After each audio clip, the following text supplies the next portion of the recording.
Hello everyone, welcome in my video. Today we are going to start a new topic, anti-poverty measures of class 9 economics chapter number 3rd, poverty as a challenge. In previous video we have studied about the reasons of poverty, and in this video we will study about the measures of poverty. जो previous video था कि reason क्या है, poverty क्यों increase हो रही है, poverty आई कहाँ से, कैसे इंक्रीज़ हुई और वो कैसे अभी तक टिकी हुई है, ख़त्म क्यों नहीं हो रही है, ये रीज़न हम प्रीवियस वीडियो में पढ़ चुके हैं. अभी हमें क्या पढ़ना है, एंटी पॉवर्टी मेजर्स, मतलब इसको रिड्यूस कैसे किया जाए, पॉवर्टी को ख़त्म कैसे किया जाए. तो let us start. Anti poverty strategies is based broadly on two planks.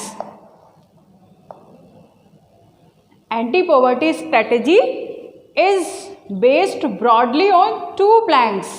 दो प्लैंक्स में इसको डिवाइड किया गया है, दो स्ट्रेटजीज इसको बनाई गई हैं इसको रिड्यूस करने के लिए, पॉवर्टी को टैकल करने के लिए, ख़त्म करने के लिए. वो क्या है? First is promotion of economic growth. First जो फोकस किया गया है वो कंट्री की जो इकोनॉमिक ग्रोथ है उसको इंक्रीज किया गया है, उस पर फोकस किया गया है. And second one, targeted anti poverty programmes. दूसरा क्या है? Targeted anti poverty programmes. कुछ एंटी पॉवर्टी प्रोग्राम्स को फॉर्म किया गया है. तो फर्स्ट हम देखते हैं formation, promotion of economic growth. Economic growth मतलब जो कंट्री की इकोनॉमी है उसको इंक्रीज किया जाए. कैसे? कि नई नई फैक्ट्रीज को सेटअप किया जाए, नई नई मिल्स को सेटअप किया जाए, इंडस्ट्रीज को सेटअप किया जाए. तो क्या होगा, जब इंडस्ट्री सेटअप होंगी तो क्या होगा, नई नई जॉब्स क्रिएट होंगी.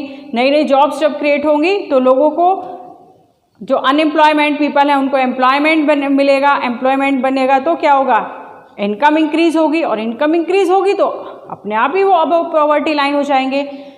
तो यहाँ पर जो इकोनॉमिक ग्रोथ है उस पर फोकस किया गया कि इकोनॉमी को बढ़ाया जाए. अगर कंट्री की इकोनॉमी बढ़ जाएगी तो लोग अपने आप ही पॉवर्टी से बाहर आ जाएंगे.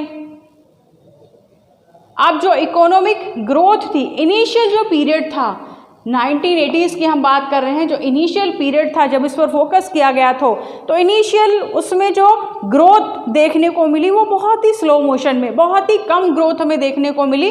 बट आफ्टर 1980s, लेकिन 1980s के बाद जो उसने बहुत ज़्यादा ग्रोथ की, किसकी बात कर रहे हैं, इंडिया की बात कर रहे हैं, तो उसको क्या कहा गया, it has been of the fastest in the world. कितना? Fastest in the world. और कितना परसेंट किया उसने? 6%. जो इनिशियल ग्रोथ देखने में हमें लग रहा था कि बहुत ही स्लो मोशन में हो रही है, बहुत ही कम ग्रोथ कर रहा है, वहीं अगर हम 1980 के बाद देखते हैं, 1990 में अगर हम देखते हैं तो वो एकदम क्या, पूरा जो वर्ल्ड की फास्टेस्ट ग्रोथ में उसको काउंट किया गया. 6% उसने ग्रोथ की. अब दूसरा जो है वो है टारगेटेड एंटी पॉवर्टी प्रोग्राम. अब यहाँ पर एक क्वेश्चन आ रहा होगा आप लोगों के माइंड में, मेरे में भी आया था कि दो प्लैंक्स की ज़रूरत क्या थी, कि जो इकोनॉमिक ग्रोथ है, कंट्री की इकोनॉमी को ही ग्रोथ कर देते, उसको ही बढ़ा देते, तो जो गरीब लोग हैं वो अपने आप ही गरीबी से बाहर आ जाते. अगर इकोनॉमिक ग्रोथ कर जाती, लोगों को जॉब्स मिल जाती, उनकी इनकम बढ़ जाती, तो वो लोग बाहर आ जाते गरीबी से. तो इसकी क्या ज़रूरत थी? ये जो टारगेटेड एंटी पॉवर्टी प्रोग्राम्स हैं, हमने इससे पहले पढ़ा था कि जो, जैसे अगर हम एग्जाम्पल उसका लें, जो ग्रीन रेवोल्यूशन था, तो वैसे ही जो इकोनॉमिक ग्रोथ है वो हर जगह एक जैसी नहीं हुई. कहीं पर ज़्यादा हो गई, कहीं पर कम हो गई. कुछ जगह ऐसी थी जो जहाँ पर इकोनॉमिक ग्रोथ हुई ही नहीं. स्पेशली हम बात करें रूरल एरियाज़ की, तो वहाँ पर इकोनॉमिक ग्रोथ हो ही नहीं. फैक्ट्री सेटअप हो रही है, जो अर्बन एरियाज़ है वहाँ पर हो रही हैं, जो रूरल एरिया है वहाँ पर इकोनॉमिक ग्रोथ बहुत कम देखने को मिली या फिर कहीं कहीं हुई ही नहीं. तो इसीलिए गवर्नमेंट ने कुछ टारगेटेड एंटी पॉवर्टी प्रोग्राम्स को फॉर्म किया. उनका एम क्या था? पॉलिसीज एंड प्रोग्राम्स डायरेक्टली और indirectly targeted to reduce the poverty.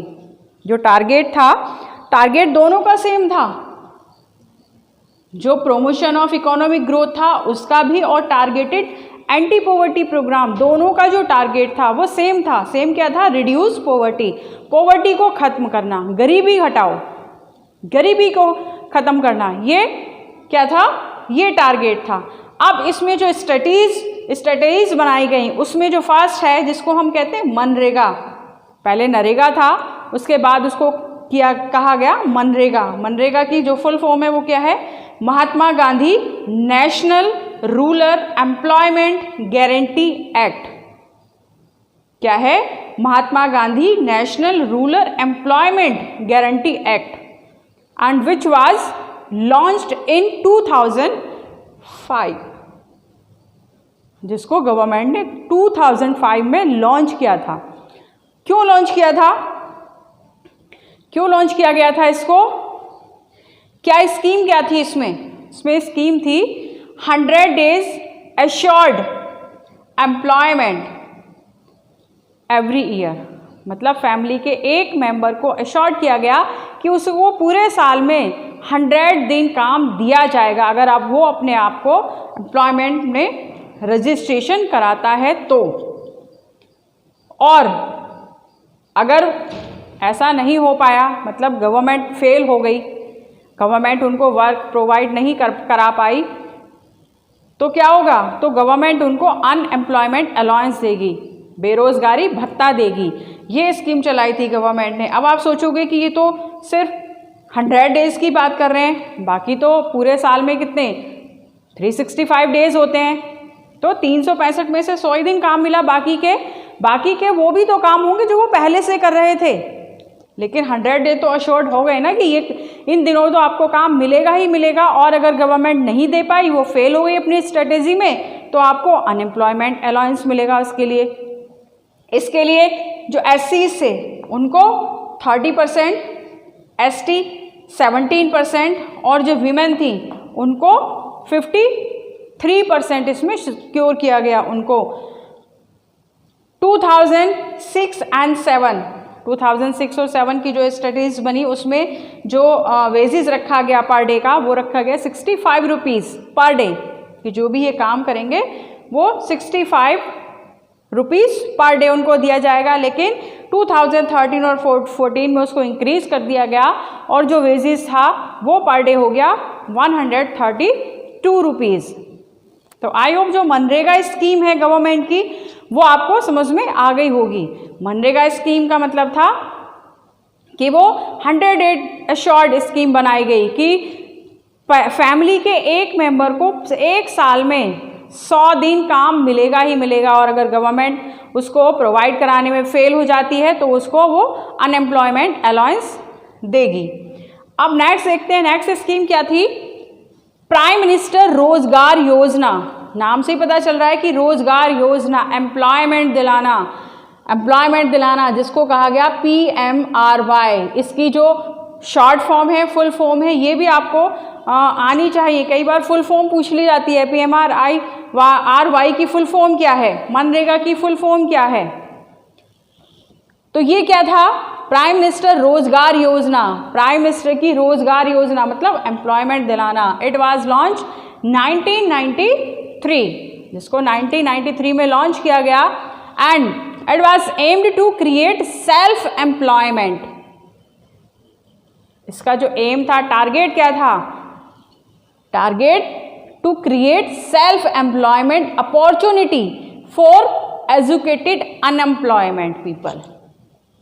जो एजुकेटेड अनएम्प्लॉयमेंट पीपल्स हैं रूरल और स्मॉल टाउन्स में, उन लोगों के लिए बहुत सारी जॉब अपॉर्चुनिटीज को क्रिएट करना, ये टारगेट था किसका? प्राइम मिनिस्टर रोजगार योजना का, कि लोग जो एजुकेटेड हैं, अनएम्प्लॉयमेंट है, तो उनको सपोर्ट किया जाए ताकि वो छोटे छोटे बिजनेस या फिर अपना कोई काम शुरू कर सकें, इसलिए उनको हेल्प की जाए। इसमें उनको अपने काम शुरू करने में उनको हेल्प की जाए ताकि उनको भी रोज़गार मिले और उस रोज़गार के साथ साथ वो बाकी और लोग और 2-4 लोगों को भी वो रोज़गार दे सकें। इसीलिए इसको कहा गया है रोज़गार योजना, प्राइम मिनिस्टर रोज़गार योजना। नेक्स्ट है rural employment guarantee generation programme, rural employment generation programme. It was launch in 1995. REGP, जिसको कहा है REGP, and it also created self employment opportunity to the rural as well as small towns peoples and to targeted for creating 25 lakh new jobs has been set for the program under the 10th 5-year plan.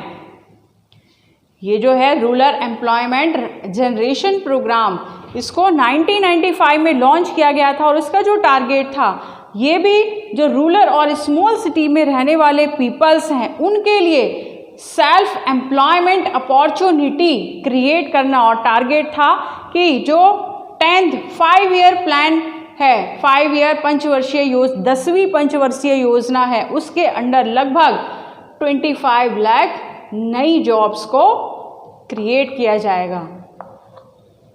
ये सारी जो strategies हैं, policies हैं, programmes हैं, क्यों form किया जा रहा है इनको? कि ताकि जो पॉवर्टी है उसको रिड्यूस किया जा सके, ज़्यादा से ज़्यादा लोगों को रोज़गार मिल सके, ज़्यादा से ज़्यादा लोग एम्प्लॉयमेंट मिल सके. एंड नेक्स्ट वन, स्वर्ण जयंती ग्राम स्वरोजगार योजना. क्या है? ग्राम स्वर्ण जयंती ग्राम स्वरोजगार योजना. ग्राम स्वरोजगार योजना, पता चल रहा है नाम से भी, गांव के लिए स्पेशली फोकस किया गया है. स्वरोजगार योजना, अपना रोजगार शुरू करने के लिए. It was formed and it was launch in 1999. 1999 में इसको लॉन्च किया गया था. And this programme aimed to bringing the assist poor families above the poverty line. क्या था इसका एम, क्या था टारगेट, क्या था कि जो बिलो पॉवर्टी लाइन पीपल्स हैं उनको क्या करना है, इसको assisted poor families above the poverty line, कि जो गरीब लोग हैं, बिलो पॉवर्टी लाइन है, उनको अबव पॉवर्टी लाइन लाना by organise them into self help group. और किसके मदद से?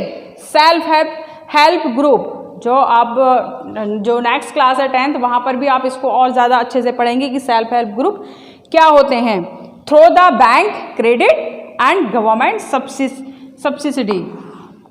सब्सिडी और बैंक क्रेडिट की मदद से उन लोगों को जो बिलो पॉवर्टी लाइन है उनको सपोर्ट किया जाए और उनको अबव पॉवर्टी लाइन लाया जाए. ठीक है, तो और क्या है, और कौन सी स्कीम चलाई गवर्नमेंट ने? नेक्स्ट है टारगेटेड एंटी पॉवर्टी प्रोग्राम. की नेक्स्ट जो स्कीम है या फिर इसकी स्ट्रेटेजी है वो है प्रधानमंत्री ग्रामोदय योजना. प्रधानमंत्री ग्रामोदय योजना. ग्रामोदय मतलब गाँवों का उदय करना, गाँवों पर स्पेशल फोकस करना, है ना, नाम से पता चल रहा है ना. प्रधानमंत्री ग्रामोदय योजना विच वाज लॉन्च्ड इन 2000, जिसको लॉन्च किया गया था 2000 में, जिसका नाम है PMGY. क्या थी ये योजना? ये जो पॉलिसी थी ये क्या थी? Additional centre assistance is given to the state. State को कुछ एडिशनल असिस्टेंस दिया गया. किस लिए दिया गया? For basic services. जो बेसिक सर्विसेज हैं, जो जिनसे बेसिक नीड्स पूरी होती हैं या बेसिक सर्विसेज जो चाहिए होती हैं लाइफ के लिए, उनको सेटअप करने के लिए. वो क्या है?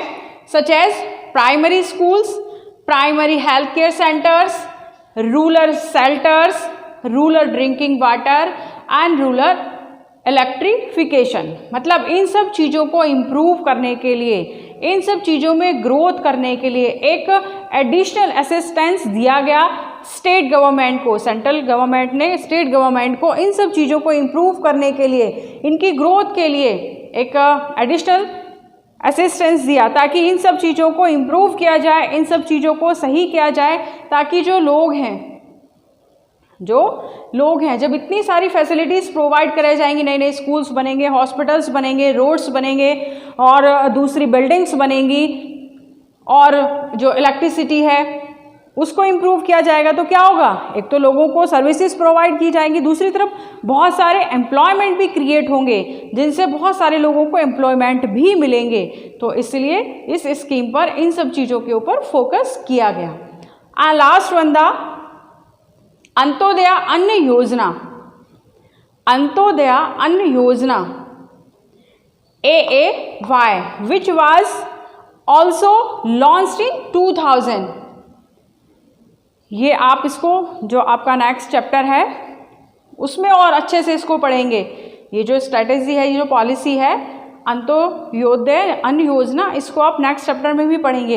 इसमें क्या था, ये किस लिए फॉर्म की गई थी, जो पुअर फैमिलीज थी, जो पुअर फैमिलीज थी उनको आइडेंटिफाई किया गया। कैसे आइडेंटिफाई किया, सर्वे किया गया। बिलो पॉवर्टी लाइन का जो सर्वे होता है उस सर्वे के द्वारा, उस सर्वे से थ्रू दिस सर्वे बहुत सारी जो बिलो पॉवर्टी लाइन थी, फैमिलीज थी, पुअर फैमिलीज थी, उनको आइडेंटिफाई किया गया ताकि उनकी कंडीशन को इम्प्रूव किया जाए और उनके लिए पीडीएस उनके लिए शुरू किया गया।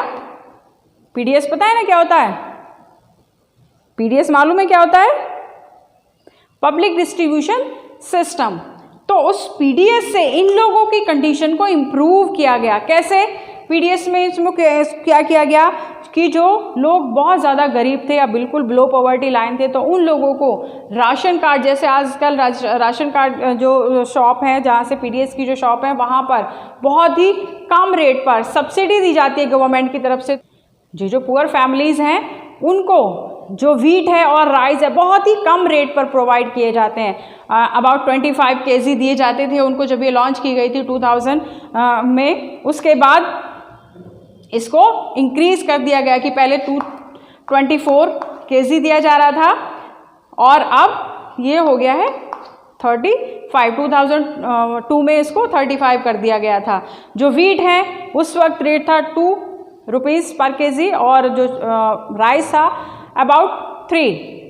वो थोड़ा आगे पीछे हो सकता है, अभी की जो पीडीएस है उसमें थोड़ा बहुत अंतर हो सकता है, अब थोड़े रेट इंक्रीज हो सकते हैं, बट स्पेशली इन लोगों के लिए जो बिलो पॉवर्टी लाइन थे उनके लिए पीडीएस शुरू किया गया। जो राशन की दुकान होती है उनको शुरू किया गया ताकि इन लोगों को बहुत ही कम रेट पर गवर्नमेंट सब्सिडी दे सब चीज़ों पर और ये लोग अच्छे से सर्वाइव कर पाएँ।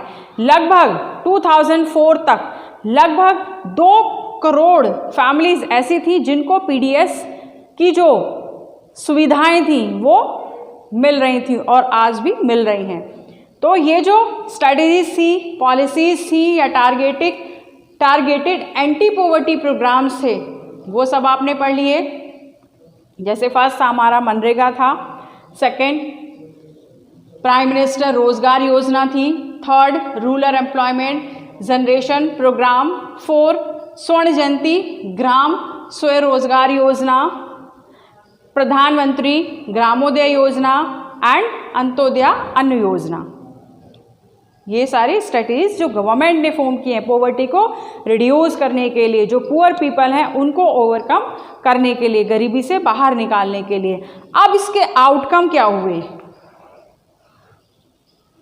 कि जो गवर्नमेंट ने जो पॉलिसीज़ फॉर्म की हैं, पॉलिसीज़ बनाई हैं, तो वो पॉलिसीज़ किस लिए बनाई हैं, जो गरीब लोग हैं, जो पुअर पीपल हैं, उनकी कंडीशन इम्प्रूव हो जाए, इसलिए ये पॉलिसीज़ बनाई गई। लेकिन इसके आउटकम क्या हुए, जिस एम को लेकर, जिन ऑब्जेक्ट्स को लेकर चले थे, जो ये पॉलिसीज़ बनाई गई थी, पॉलिसीज़ जो गरीब पीपल्स थे उनको फेवर करने के लिए बनाई गई थी, लेकिन ये क्या हुआ, ये बहुत अच्छे तरह से जो एक इफ़ेक्टिवनेस चाहिए थी इनको इम्प्लीमेंट, जब इनको किया गया तो इम्प्लीमेशन इनका इफ़ेक्टिवनेस नहीं रहा। मतलब जब इनको लागू किया गया तो वो उस तरीके से लागू नहीं हो पाए, तो इसके जो रिजल्ट्स थे वो हमें मिक्स रिजल्ट्स देखने को मिले कि कहीं पर बहुत अच्छे से इम्प्रूव की कंडीशन, कहीं पर बहुत अच्छे से इम्प्रूव नहीं की गई। तो क्यों नहीं की कि जो इनका इम्प्लीमेशन था वो ठीक से नहीं हो पाया, या फिर जो पॉलिसीज़ थी वो ओवरलैप कर गई कि एक के बाद एक बहुत सारी पॉलिसीज़ जो क्रिएट की गई, पॉलिसीज़ बनाई गई तो वो ओवरलैप कर गई। इसीलिए जो आउटकम थे, जो आने चाहिए थे, जो इंटेंशन था वो पूरा नहीं हो पाया, जो ऑब्जेक्टिव थे वो पूरे नहीं हो पाए, लेकिन फिर भी बहुत सारे लोगों की कंडीशन इन सब पॉलिसीज से इम्प्रूव हो गई। बहुत सारे जो लोग थे उसको ओवरकम कर गए। तो मिलते हैं एक नेक्स्ट वीडियो में। This is all about this video, this is all about this lecture. जो एंटी पॉवर्टी मेजर्स है वो सब हमने पढ़ लिए, वो सब हमें समझ में आ गया। नेक्स्ट जो हमारा वीडियो होगा उसमें हम क्या पढ़ेंगे, द चैलेंजेस अहेड।